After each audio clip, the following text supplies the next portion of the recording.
Kyle. I'm Alima. I'm Nick. And I'm Daniel. And we are Group 19 for our final project, ECE2305. So, parents, they have a kid, they monitor them when they're in their room. When they leave the room, however, they need to bring their smartphone with them to keep up with every moment in life. But they also need to bring the baby monitor with them. This is a major inconvenience as you need to carry around 2 devices at the same time. To solve this problem, we implemented a SmartCrib system by putting various sensors on the baby's crib and connecting it to the internet. By doing this, you can now access information pertaining to your baby's environment on your smartphone. So the parents are happy. So you know temperature, humidity, audio detection to tell if the baby is not crying, and motion detection to see if your baby is sleeping still. All of these can be accessed on ThinkSpeak over the internet. Or on the other hand, you can tell if your baby is crying, if audio is detected, or moving around if motion is being detected. So to implement this project, we use 3 different sensors for each of the 3 nodes. And each node has its own prospective sensors along with the transmitter and receiver connected to our Arduino Nano. This is the node for the temperature and humidity sensor. This is the node for the motion sensor. And this is the node for the audio sensor.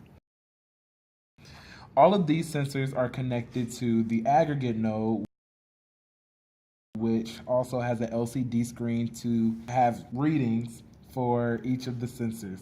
The LCD screen is connected to an Arduino 2500 Mega that is also connected to a transmitter and receiver.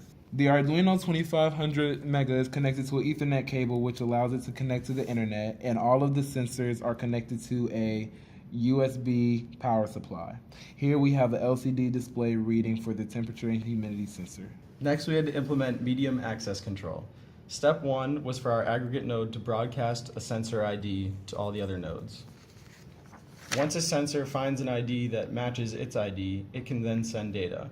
So next, sensor 1 sends its information back to the aggregate node. The aggregate node then moves to the next ID to send. Now, a new sensor is going to match that ID, and that sensor is able to access the communication path.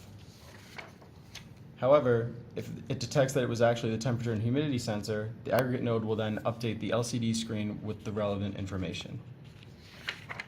Then it will move to the third ID, where it broadcasts again for the sensors to determine if it matches their ID. Once the last sensor recognizes that it is in fact its ID, it will then access the medium. Finally, the aggregate node will update ThinkSpeak with all the sensors' information at once every 15 seconds. Here is serial output data showing the aggregate node sending out IDs on the left and the temperature node on the right receiving IDs and only sending its information once it receives its respective ID, which was 4 in this case. At the end of the aggregate node's data, it will update ThinkSpeak.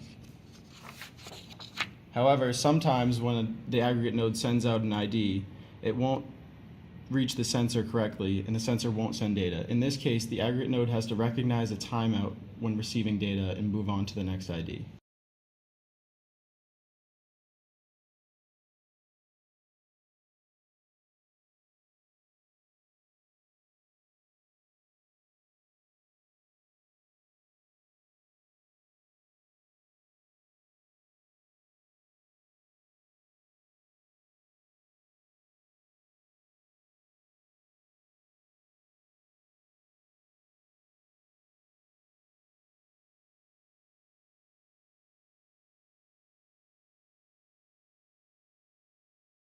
So we connected the aggregate node to the internet through ThinkSpeak.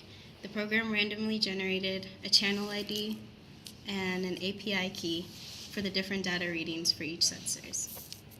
So as you can see, the different fields show the data readings for each sensor. So this is the data collected from the temperature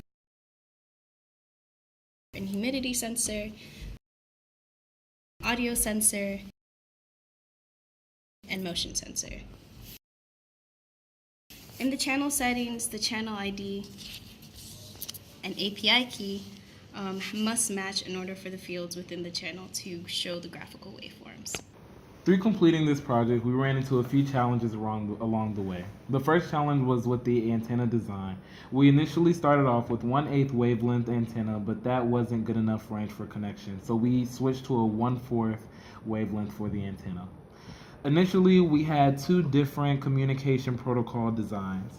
The first one had two different communication protocol designs to avoid collisions.